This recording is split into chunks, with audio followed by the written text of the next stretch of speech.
All right. We're back. We Tangy are back. Talks. We're on. Had some technical difficulties, but we're on live. We're happy to be back here with all of you listeners as it's growing. We love seeing it. The downloads, the YouTube subscribers, keep it going. And if you have not yet, pause this, go subscribe, leave a review. We love seeing it out there as we continue to grow. But Victor, good to see you again, my friend. It's been a wild week. It's been a fun one. I know you've had a lot of adventures during the week, and you've told me all the stories and all of the events, and I'm super happy for you. And I know I'm sure you killed it. Yeah, for listeners, it's been a while, just like a full week. Like we had Halloween, Yeah, right? Now that was like a busy day as a dad. I decided to like work at my kid's school. I thought it was like an hour. It turned into like a full day thing of being dressed as a Ghostbuster. All right, great. But what Victor's talking about was on this past Sunday. I flew from Miami to San Diego. It's actually cool. I think we should look into this more too. To the Select Registry Conference, which is all like the historic bed and breakfasts and all the inns across the country that have been open for like generations and generations, and people just doing really unique things at their right. properties. And they flew me in as a paid speaker, which is the first time I've ever had that, which was nice. And I was on stage for an hour talking about how to create unique and memorable experiences. And maybe I even show you this the speech and see what you think. But I really enjoyed it, and they were just very into it. They wanted to learn, and I think we can learn a lot about that in short-term rental because they are at the property all the time, which is different than our short-term rentals. But I love some of the little things that they were doing for repeat guests, and special memories. Like I think I told you, one person when their guest checks in, they hit a big gong, and so people like when they check in, you hear like a gong because Asian Zen themed, and when Yeah, people check out, they have a different like bell that they do. But it's they have incredible. some cool things that they do for the repeat guests. If you stay 5 times, they plant a tree in your honor at the property, and they put a little sign in front of the tree saying the Steve Turk tree or the Turk family tree. So when you come back, you see your Yeah, tree growing, and fun stuff like that. So it was great to do cool. that, but did that all within 48 hours. So traveling across country was it was pretty rough, I'd say, but we got it I'd say back. so too. You've been to San Diego before? I've never been. Oh, it was beautiful. I've never been, Yeah. and I only had 48 hours, so I like made the most of it. And the Okay. weather, it's like crisp air, Beautiful, right? perfect. People really nice. The downtown was cool. I mean, I like Miami's downtown better. It wasn't anything crazy, but the people really nice, and it's like scenery. Like you got mountains, you got water, you've got beautiful Everything. trees. Everything's there. Really nice. I It's wish I beautiful. had like that extra day, but I had to come back. You guys were holding it down here at Tangy for Yes, we us. yes we What was were. going on at Tangy? Anything exciting this Yeah, week? we had a lot going on. I mean, obviously, you mentioned Halloween, which we had a lot of reservations and bookings for that, which was a lot of fun. And this week, a lot of owners visiting their own properties that we've been getting ready for. I know we'll probably touch on that a little bit Yep. as well. And then, as far as us, we're moving forward with the marketing, with the website. We got our email that we're working on. We're working on potential big opportunities and partnerships that we shared and talked on the show here. But so far, November has been relatively quiet, right? I Yeah, think. quieter than expected. I think probably like the election had something to do with it, and people waiting to see how everything worked out. We won't Yeah, talk about politics here, but we were waiting to I see think we what were trying to avoid it. I think we were trying to avoid it, but that was obviously a big part of the weekend and of the week, and we were waiting for the election because I think a lot of people um, were thinking which president or which person was going to get elected, and maybe that involves in what they're happened. spending and what their trips or their vacations are going to look like in the next coming months. So it was important. We were monitoring, obviously.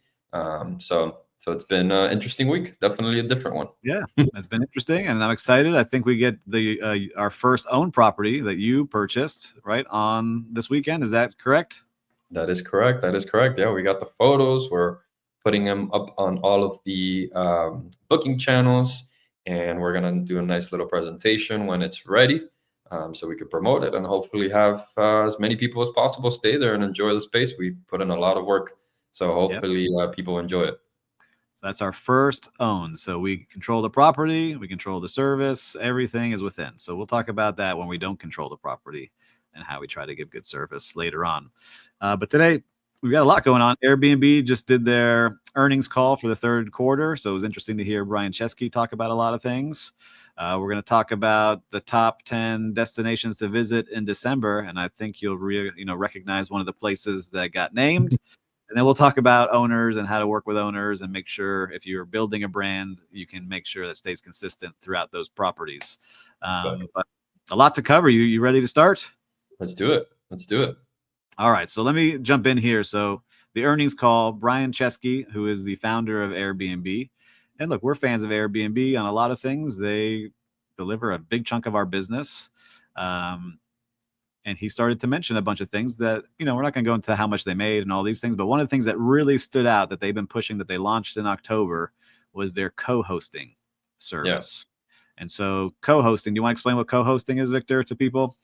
Yeah, so co-hosting is a new feature that Airbnb started in October, and basically they're allowing superhost, basically Yep. host and other Super hosts hosts and guest favorite hosts is who and they're guest pushing. favorite host to be able to set up a profile, a co-hosting profile, where other hosts that maybe need a little bit of help, that maybe just need some guidance or assistance, can reach out to these co-hosts and either have their services, rendered in the property, or just again for any guidance or any opportunities there. So pretty interesting, and I know you were feeling some type of way. Yeah, I feel like, look, we're set up differently than a lot of companies out there to where we create individual listings for every single property to give it more of a personalized feel. And we work with those owners. So I think we're in a good shape that way.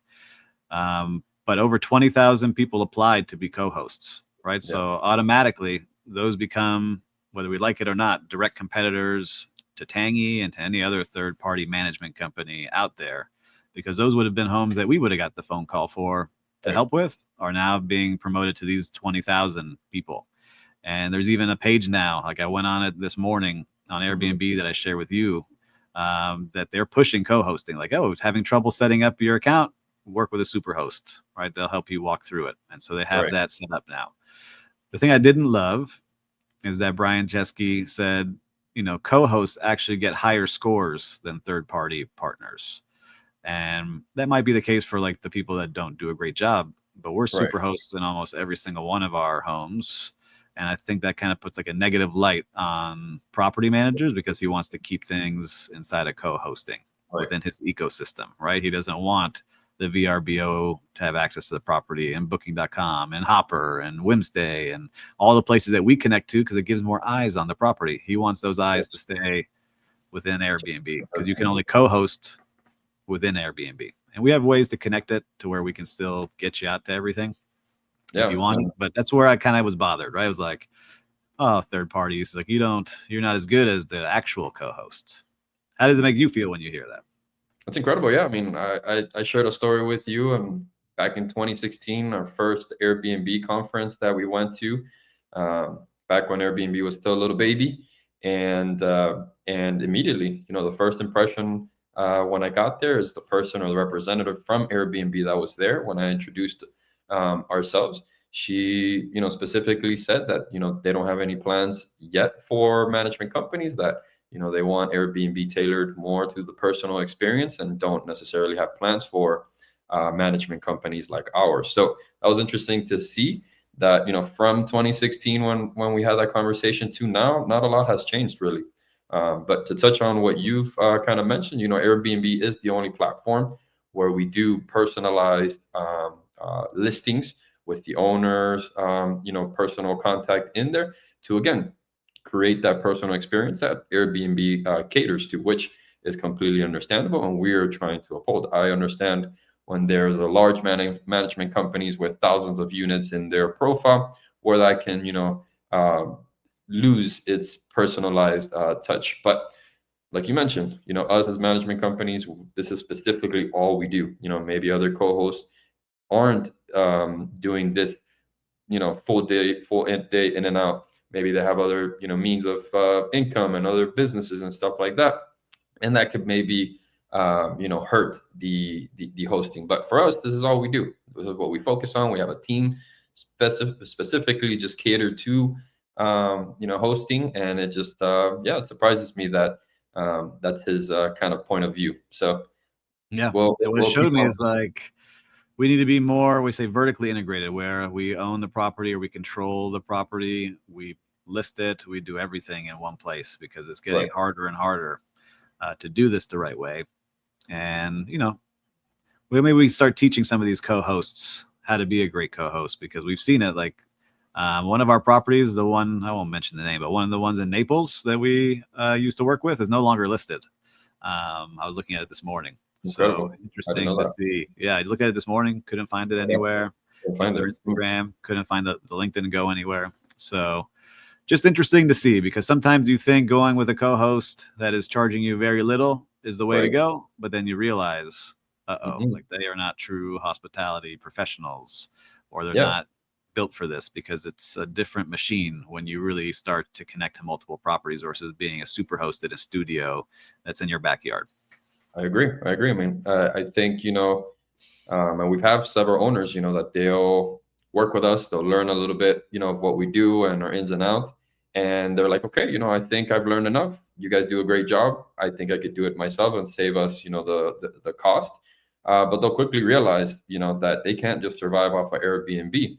And if Brian Chesky has anything to say, it's, if these owners or these hosts go with, management companies that are able to, link their property or connect their property to all these booking channels and keep the property as live as possible. You just mentioned one example right now with the Naples PT Ranch that he just removed his property. Maybe, management companies are helping these listings stay on the platform for longer than they probably would be if they're off alone, right? So Yep. maybe that's a point there that he hasn't come around to. Yeah, look, it's not easy, but if you find a good co-host, there are good ones out there. I'm sure that there are. I've seen a couple of them that have multiple units now that they're building their side business and charging a lot less than traditional third party. So I hope that they can do well and the owners make money. But it's Yep. hard to do. It's hard to do. Yeah, and I mentioned you backstage, and I know if you recall, I took a call as I put my personal account as a co-host, so we can see what it's all about. And we've gotten a couple of leads. One specifically that came in last week was a person that likes to travel, and he has a studio detached from his main house, and he just needs help, to manage the property while he's traveling. So I see that as a perfect opportunity for, a co-host or a person that manages one or two properties to take on and make a little bit of extra side income. That's not necessarily, our business model. It doesn't fit in our business model because we pay, for systems and software for every month for each of these properties. So to us, this wouldn't make sense because there would be a, a possible loss um, from managing a property like this. But to other co-hosts, if this is their bread and butter, that could be something that can work for them. Yep. Well, let's see. I mean, it was talked about heavily, so we're already listed. And if you are listening to now and you are a third party and you have some properties that are doing good or you're just starting out, try to become a co-host because I think that you'll find some leads through it. And it looks like it's leaning this way. So just be prepared to be ready for that because they're pushing it hardcore to keep it within their ecosystem. So good job anyway to Airbnb. They hit their revenues just barely. So people continue to travel. They grew 10% year over year. So people are continuing to use the platform. It's still a big piece of our business. So let's see. We We both got own to check stock in that out. there. We're not giving financial advice to anybody. We'll put that There out you go. there. We I own was some going to stock. say that. We just Yeah. now we got to open the stocks and see how well they performed. Went down today, but Well, no. they didn't crush it as they should have. But anyhow, December is coming up quick. We're here in November, and we're talking about holidays. I think we talked a little bit about Thanksgiving and just making sure that you have the properties ready for Thanksgiving, especially our Oh yeah. kitchen. So we'll make sure if our team is listening, check the kitchens. I know we talked about it in our meeting, but people are coming for Thanksgiving. But December is coming, and CN Travel put out their top destinations, and they have some beautiful places. They're all winter wonderlands around the globe. But one of the top destinations was our very hometown here of Miami for people to You come know to, it. because it's probably the best time, I think, to come to Miami with a bunch of events going on. So Art Basel starts the first week, Hmm. which is just takes over the entire city and draws visitors Right. from around the entire globe, looking at not just Art Basel, the art show, but then you have Art Miami and all these cool parties that are all associated with these events, which is amazing. It's also the best weather time here in Miami as well. And then you have everyone looking for the best nightlife and the restaurants we've got. It's all packed, which is fun, but also a little headache for locals. So Miami is the place to be, and you can also stay with us. All right, so you can check out Tangy Management, our new website, and see the homes we've got coming in for There you go. December. But I'm actually leaving. I'm leaving in You're December. leaving. Where are you Yeah, going? I'm going to Boston. I want to go see some winter wonderland in a city that I haven't really experienced, and so we're going up Amazing. there. How about That's you? You traveling anywhere? No, I don't think so. No, I think we're staying in. It's funny right here, the locals and us. We for Christmas we go towards where the snow is, right? And then everybody else that's with snow all year long, they'll come down here. And it's funny how that works. But no, I don't have anything planned. But I was surprised and also happy that obviously we made that list. So bring down your shorts and your t-shirts, leave the Yeah. sweaters at home. I know as I'm saying this, we'll probably get our first cold front of the year. Yeah, I own 3 sweaters, so I get to use 3 of them at that time. So, There you in go. that week. But, There you go. what I wanted to highlight this is it's really kinda special. So, there's so many different markets across the country, that people buy vacation homes in, and Miami is one of these interesting ones. We have all different kind of things, and we get phone calls about investors looking for Yeah. Miami. What is some advice you would give investors about Miami if they were coming? Because it is a great market if you're choosing the right things to do. Of course, yeah. I mean, it's the homework starts from the very get go. Obviously, here, price is the big factor. That is what from 4, 5, 6 years ago to now. That's a big factor to it. But looking for specific areas that outperform other markets. So we get a lot of investors calling us all the time, asking us, what are the areas, where do you see the most movement as far as reservations and tourism and stuff like that. Then you got to look into the zonings, right, and in the area and the city where it is legally allowed, because we do have a lot of restrictions here. So you got to make sure that there's specific zonings that are allowed to do this.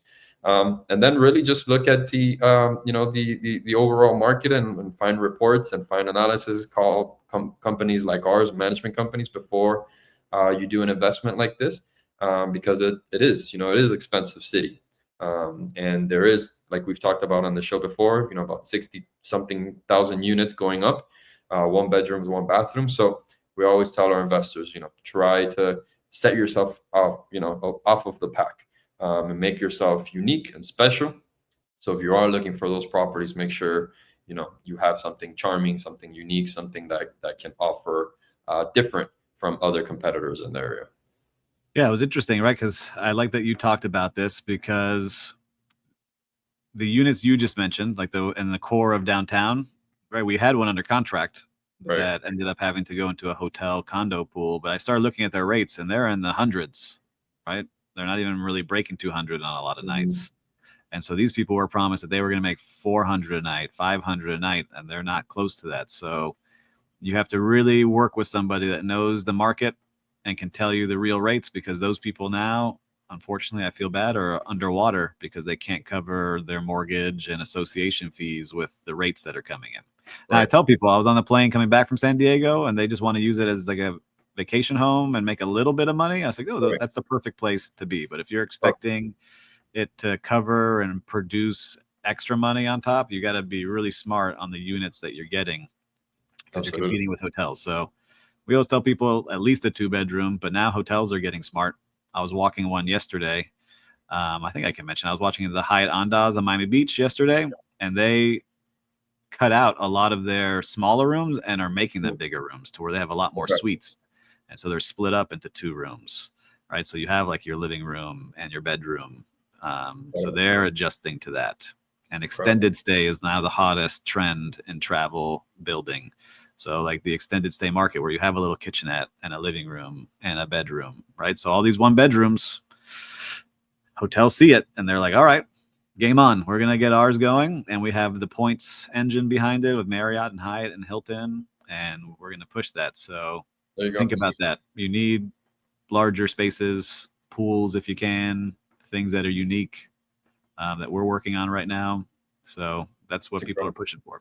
It's incredible to see. It's incredible to see. Yeah, that's it's a lot of units, and everybody is starting to try to diversify. And we saw some of these prices for some studios that can go up to anywhere in the 600s.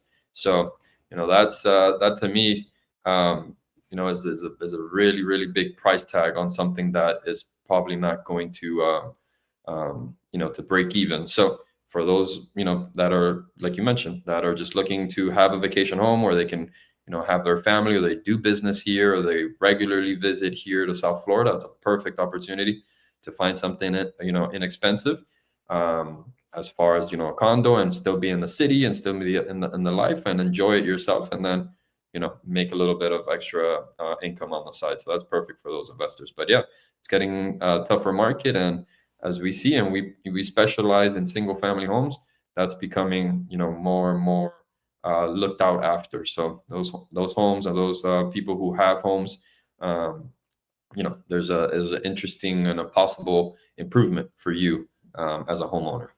Yeah, we see some people making great money. I look at some of the checks we send, and I'm like, wow, that's a good investment right there.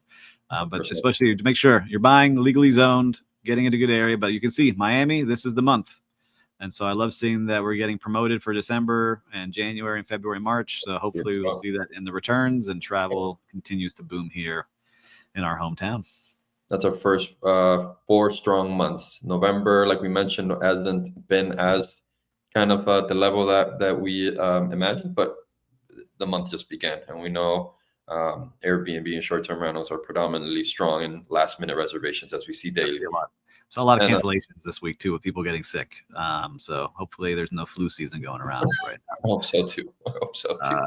But as I talk about this, we haven't talked about this much. That's why I get more excited as I'm talking about it. That's why I'm more excited about this unique glamping site we're working on. And so I know that it will do well. If we not if we got approved for the first stage, now we got to get the second stage done. And I know that it will work, because you're going to spend, like you mentioned, 600,000 on a studio, where you could spend 600,000 on 6 safari tents with air conditioning and bathroom, and Of course, charge even much more than you would make. So it's going to work as we talk out there. I'm just talking out loud, talking into existence here, people. there you go. Um, and we don't have to work with owners as much if we do that. So now owners here are going to be interesting topics. We've had some ups and downs with owners of properties that have really been sold high expectations, and we have to come in and try to help them. We have others that want the best for their property but don't want to invest in their property, that have left us because they just don't match the standards we've got. Of And then course, we've had to say goodbye to some owners that just don't meet the standards we have in place and aren't a good fit for our culture. Right. And it's so it comes incredible. from having our clear hospitality vision. We know our mission, we know our core values. And so now we're very choosy about who we work with. Um, but it's hard. Every owner, different personality. Each Oh yeah, property is different. Even though we're trying to standardize things, we have certain things we can standardize, but there's others that we can't. So what are you seeing? Because you're on the ground floor, talking to owners, building owner relationships. You and Santiago are doing it a lot, but you've been the point person for 6 years. How do you talk to yeah. owners but keep the standards in place? Of course, yeah, you said it, and it's not easy. It's many owners that have different expectations, different personalities, different goals. So it's all kind of like a balancing act, and I treat owners with the same respect and kind of cadence as a guest, in a sense, because again, they have expectations. We want to obviously meet those expectations, but there's where that fine line of reality comes into place, and you have to have those tough, difficult conversations with some owners to bring their expectations into reality. I know we talked a little bit about this week and how interesting it's been, and we've had owners that we manage their properties several properties in several markets. And their frustration can be sometimes like, hey, why is my market, or why is a current property here doing better than a property where it should be performing much better. And a lot of it comes to what you put into the property. What is what you're offering to the property, and we have to set reality to the owners and let her know, like, hey, this property is not compared at all to the property that you're referring to, as far as how we're promoting it and we're presenting it to the guest. Time and time again, we get all of this feedback. We've talked about that we have a lot of systems and softwares that we can see guest reviews and what they're talking about, and being very specific at what their feedback is. And we've shared it, with the owners, so they could understand, hey, this is what the guests are wanting or expecting. Let's try to meet those standards so we can get those rates, so we can get those reviews, and we can meet your goals financially. And it's hard. It's hard. It's a balancing act. I think I've said this on the show before, that I've had hotel friends that are like, oh my God, managing homes, it must be so much easier than managing hotels. And I'm like, no, not really. Wow. And we've hired hotel people that are like, whoa, I didn't realize. Different monster, right? It's in a hotel, you could have several owners that own hotels, but maybe it could be max five. Correct me if I'm wrong, Steve, but so that's 4 or 5 different personalities, or 4 or 5 different owners that you have to deal with for one property that's all in one area, one place. This is very different because we have several homes spread out all throughout South Florida that we currently manage on ground, and every property has a different owner. So very, very different and very, very challenging. And to those people coming from hotels, it's like a big kind of like a wake up shock, right? It happened. So wake up call. Hotel owners have the difference is with a hotel. What I always tell people is that unless you're a regional person overseeing a lot of hotels, you're always working with the same ownership, right? You may have a different asset manager that treats that place different, but for the most part, you're working with one hotel entity or a real estate investment trust or an owner that's a privately held company.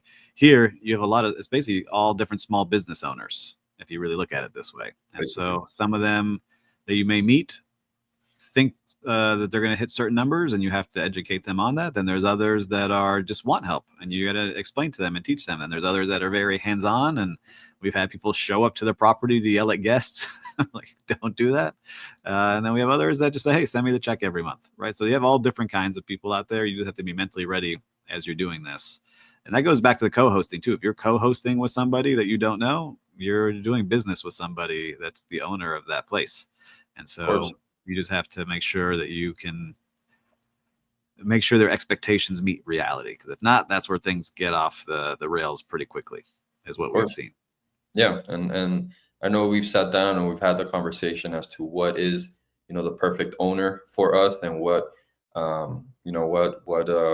are we looking for when we are trying to partner. And we have a couple of checklists that we go through that they have to hit. And obviously the property needs to match. The owner needs to have, very similar goals as us, and then everything works together. But an owner, that listens, takes advice, that if it's something is wrong or something needs fixing or looked at, they're work with you instead of against you, because it's that tug and pull sometimes with some owners. But when you're playing both on the same team, and you remind the owners that you're both playing on the same team, that the common goal is to generate revenue, then that's where you can have a really successful partnership. An owner that is involved. I always say that I do like owners that are involved, because they'll be able to catch or see, or hey, add their personal touch, and we take that feedback, and I think we use that feedback to improve and to get better and to change things. So we like those owners that are on top of their business, because then we'll have some other owners completely different on the spectrum that won't answer messages, emails. Hey, we need this, we need that. Not necessarily, wanting to work for, with us or invest back in their property. And it's tough. We just have kind of every walks of life, working. Yeah. So owners, if you're listening to this, listen, we're owners of properties too. So don't feel bad. We want to make sure we help you. We're going to coach you up. We're going to make sure that everything is taken care of for you. We were going to use the best tools and the best practices. We're open and transparent with everybody. But we just want to make sure that you all understand what the business is, because a lot of time there is some education to it and how to figure out the business part. But we promise we'll take care of you. I can say that. And now, as owners of our own property, we know we're in it too. We have skin in the game as owners as well, and we understand what you're going through. Absolutely. So, look, we covered a lot here. It's already been 30 minutes. 30 minutes flies by. So if you, yes, you, I'm looking at you. If you're watching this on YouTube, make sure to like this and subscribe.